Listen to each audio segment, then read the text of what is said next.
Today we are going to study the 12th unit of your textbook, Electrochemistry. Right. Now, most of the students think that this is a very difficult unit, but it's not like that. It's going to be really easy, right?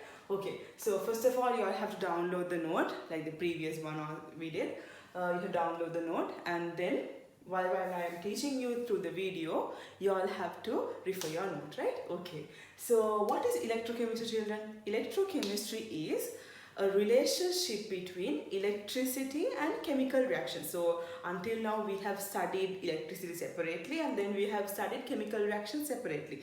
But today we are going to study how electricity is related to chemistry, right? Okay, so under this we are talking about a electrochemical cell, right? Now there are two ways that current electricity is connected to chemical reaction. One way is we can allow a chemical reaction to take place, and then current would be produced from the chemical reaction. Another way is that when you send a current through a certain chemicals, what will happen is those chemicals would react, whereas if the current didn't go through them, the reaction would not take place. So we'll see what's going to happen. Now in our top lesson, we are going to study about two types of electrochemical cells, right? So the first type of electrochemical cell is the galvanic cell or the battery. Now this is a normal battery. So what do? We know that there is some chemicals inside the battery, and that they would react together producing a current. So this, you have done this in grade 9 also. You say you dip a zinc electrode and a copper electrode in a dilute acid, and then what you can see a current being produced from copper to the zinc electrode. So how do we know that current is being produced? We fix an ammeter, and then you can see a current flow. This is the battery. What is happening here? We allow a chemical reaction to take place, which would result in producing a current. So what is the chemical change happening here? The chemical energy that was stored in the chemicals is being converted to electrical energy. So this is the first part of our lesson. And then the next part is, the next type of electrochemical cell is electrolysis. Electrolysis, what is happening in this? We are providing electricity from the outside, and then because of this electric current that is going through the solution or the electrolyte, what will happen to this compound? For example, if you have sodium chloride in the liquid state, you can break them down into sodium separately, and you can break down sodium chloride into chlorine gas and sodium. Now this would happen. Now this is called as electrolysis. We are going to break down sodium chloride into sodium and chlorine. Did you understand? So therefore, you have to have this very well in your mind, what is happening in a battery and what is happening in electrolysis. So what's happening in a battery? We allow a chemical reaction to take place, which would produce current. So in this one, what's happening? We are providing current, and we make the reaction to take place. So understand? So first we are going to study about the battery, where we run the chemical reaction and the current is being produced. Right. The first part is we are going to study about the galvanic cell or the battery. Right. Before we go for the battery or the reaction taking place in that, we have to know how the metals react with acid. So I have taught you this before. I hope you all can remember now. So what are the acids that we have gone through?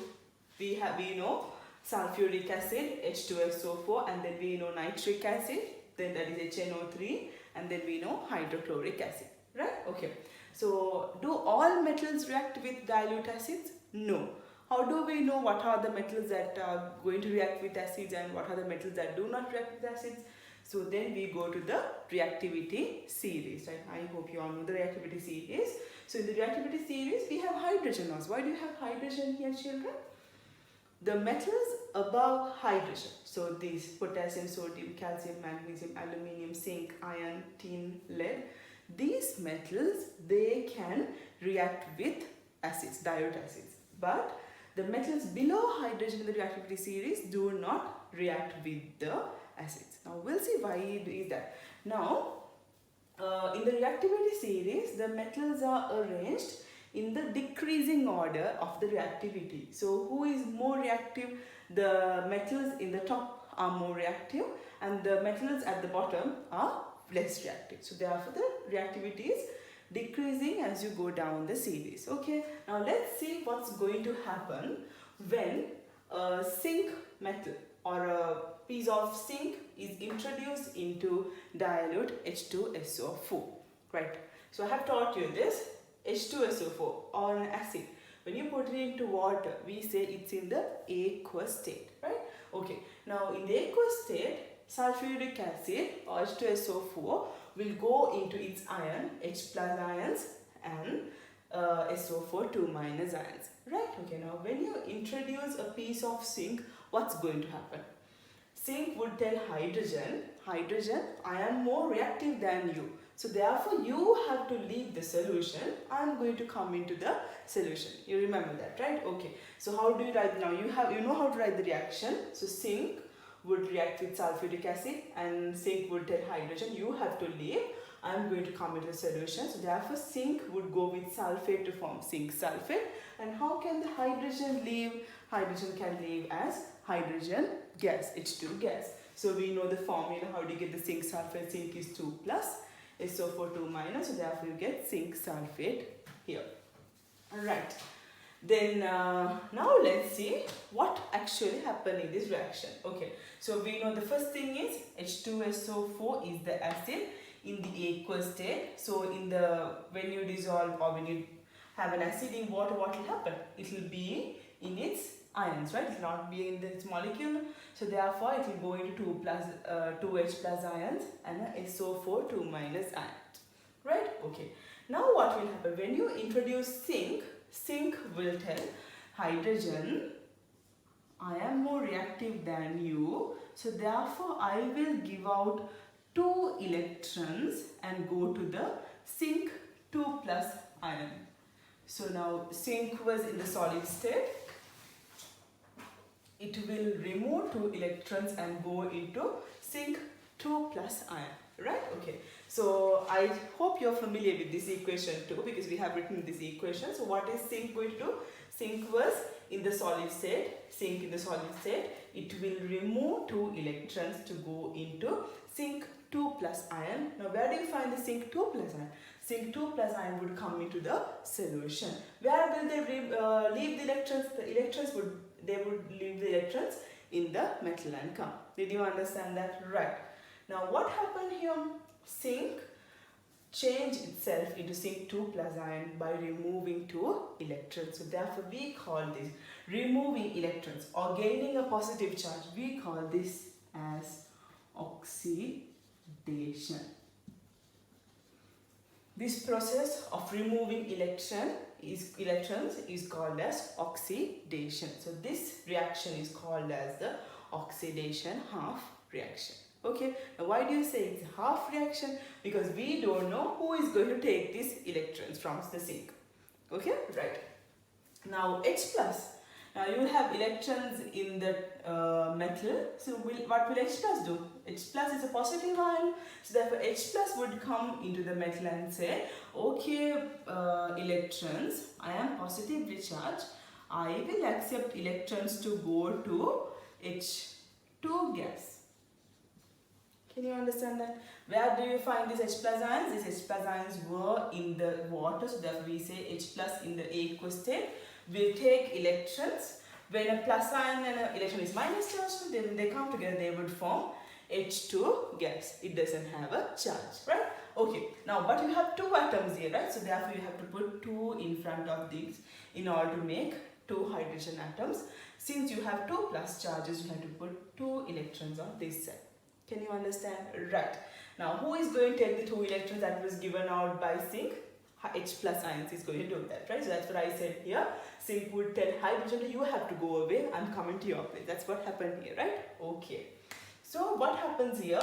The positive H plus ion has reduced into H2, or it has gained electrons. So what do we call it? We call this to be the reduction. Okay. So this is the reduction half equation. Okay, right. Now we are going to write the overall reaction. So we have no problems We have 2 electrons on this side, we have 2 electrons on this side. So when you put them together, we get zinc in the solid state reacting with 2 H plus ions in the aqueous state, plus 2 electrons would go into zinc 2 plus ions in the aqueous state, plus 2 electrons plus H2 gas. So therefore you can simplify the 2 electrons on the either side, and now see what has happened. So you had earlier you had zinc, and then you have H plus ions. Zinc has gone into zinc 2 plus, and H plus ions has gone into H2 gas, right? Now what do you see unchanged in this reaction? You see some species that was unchanged. Now nothing happened to sulfate, right? Okay, so therefore we can add sulfate onto this side, SO4 2 minus, and for this side also you can add sulfate. Okay, earlier before the reaction took place, who stayed with sulfate? H2SO4, remember? So therefore what happens? Zinc solid was there, the reactants, and H plus ions was with whom? Sulfate. So it is going to be H2SO4AQ, right? And then we have zinc 2 plus. Now after the reaction what happens? Zinc will dissolve, or zinc will come into the solution. So therefore it will go with the sulfate. Right? So we took one sulfate from this side also. It will form zinc sulfate in the aqueous state plus 2 hydrogen. Okay, right. So this is the overall reaction. Now what happened here, children? Zinc gave out electron and hydrogen took away the electron. Now what are we going to do is, we are going to take a wire and then send these electrons from zinc to the hydrogen through a wire. Okay, a flow of electrons through a wire. What do you call the flow of electrons through a wire? It's current electricity. So that's what we are going to do. Like, let's see how we allow a reaction to take place, and then we allow a current to be produced from that. Okay, right. So we are going to study how the chemicals react in the galvanic cell or in the battery, right? Okay, so remember very well, this is the battery, children. So therefore the current is being produced from this. We don't have a current supply from the external circuit. Okay, right. So I think you're familiar with this. What do? We take a zinc electrode, and then we take a copper metal, and then we introduce both the zinc and copper metals into the acid solution, and then we connect it with a wire. Right, now tell me, who is going to react with an acid? Zinc is going to react with an acid. Copper does not react. Now let's see what's going to happen. And this is the acid. So in the acid you have H plus ions, and then you have SO4 2 minus ions, right? Okay. So what will happen here? Zinc would say hydrogen, as we said earlier. Zinc would say hydrogen. Hydrogen, I am going to react. You have to leave. Okay. So therefore zinc would go into zinc 2 plus ions in the aqueous state by removing 2 electrons. Zinc solid. So therefore you can say this zinc metal is dissolving. Okay, right. Now where do they leave the electrons? As I told you before, they would be leaving electrons at the metal, right? Now you have connected this metal to another metal. So therefore what will happen to these electrons? These electrons will start to flow from the zinc metal to copper. Okay, so now the electron starts flowing from the zinc metal to copper. Now what happens? The electrons that come from this side, or the zinc metal, would get accumulated at the copper metal, right? Zinc. Now the zinc metal will gain the electrons from the zinc 2 plus who is leaving, and the electrons would flow from the zinc metal to copper. Now what will happen to the electrons at the copper? H plus ion sees this, and H plus ions go to this one and say, electrons, I need you, and I will go into H2 gas. Okay, so this was in the aqueous state, it went into H2 gas. Since you have 2 atoms here, you put 2 here, and then you put 2 electrons to balance this. Okay, Right. Now what happened? You can see a flow of electrons through the wires. So what do you call this flow of electrons? We call it to be the current, right? Now tell me, electrons flow from which terminal to which terminal of the battery? Electrons are flowing from the negative terminal of the battery to the positive terminal. Okay, so what's happening? Electrons are flowing from the negative terminal to the positive terminal. Okay, now what type of reaction is this? This is oxidation reaction. Why? They remove electrons and go into 2 plus ions. So therefore this is a oxidation reaction. Okay, this is the reduction reaction. So where do you find oxidation reaction taking place? Oxidation takes place in the negative terminal and the reduction takes place in the positive terminal. Now do you have to memorize anything? No. You have to take a paper out and start drawing it and start explaining by yourself. So then you will understand what's happening here, right? Okay, so we call this to be the oxidation half reaction and this is called as the reduction half reaction. Okay, so the terminal, now this is a new thing for you all, the terminal where oxidation takes place, we call that as the anode. How do we call it? We call it as the anode. The terminal where reduction takes place, we call it as the cathode. Right? So therefore, who is the anode here? Anode is the zinc terminal and cathode is the copper terminal. Right? So electrons are flowing from zinc to copper, therefore we call this who is producing electrons. Now if you draw a cell like this, you say this is a negative terminal, this is a positive terminal. So you have a bulb here or an ammeter or something and you say electrons are flowing from the negative terminal to the positive terminal and current is flowing from the positive terminal to the negative terminal. Remember that we studied under current electricity, electrons are flowing from the negative terminal to the positive terminal in this direction. Right? Now what happens to the current? Current would flow from the positive terminal to the negative terminal. Now we'll go to this one, to our cell. So where do we have our cell? Now this is our cell and we have our negative terminal, the zinc terminal here and the positive terminal here and we have the ammeter. Right? So now don't mix up this cell.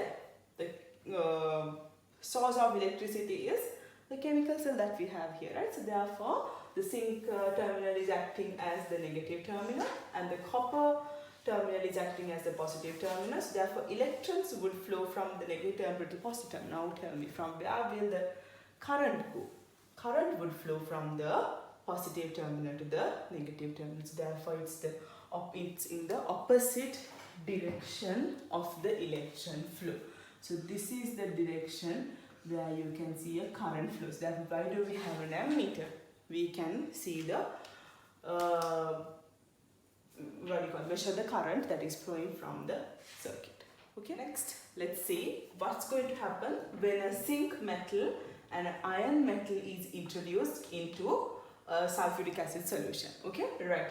Now when you go to the reactivity series, zinc metal is above iron. So therefore, who would react with acid here? Is it zinc or iron? It's going to be zinc. So what will happen? Zinc again, it will react and go into 2 plus ions by removing electrons. So this is also similar as the first one, but this is another example for a battery, right? Okay. So we have a zinc metal here and iron. So zinc is going to dissolve, going into 2 plus ions, right? So what will happen? Electrons would be accumulated here or get collected. That would, these electrons at the zinc electrode, from where did they come? Zinc 2 plus ions. Zinc metal would go into zinc 2 plus ions, leaving electrons in the electrode. And these electrons would travel through this wire to the iron metal. Okay, so we call this to be the negative terminal again. Why? the electrons are traveling from the negative terminal to the positive terminal. So when the electrons come to the positive terminal, what happens? The H plus ions will again say, so nothing would happen to the ion here. H plus ions would accept 2 electrons and go into H2 gas. So the same thing that is happening here, even though we have the iron metal here, what happened? Zinc reacted and then the ion remained unchanged. It will allow only the H plus to come to the ion and then give the electrons to H plus ions. So then what will happen? So this is the oxidation and this is the reduction. So the electrode where oxidation takes place is called as the anode, and where reduction takes place is called as the cathode. So then what will happen? You can put the reactions together and write. Now I will write the reactions together as just similar to the first one.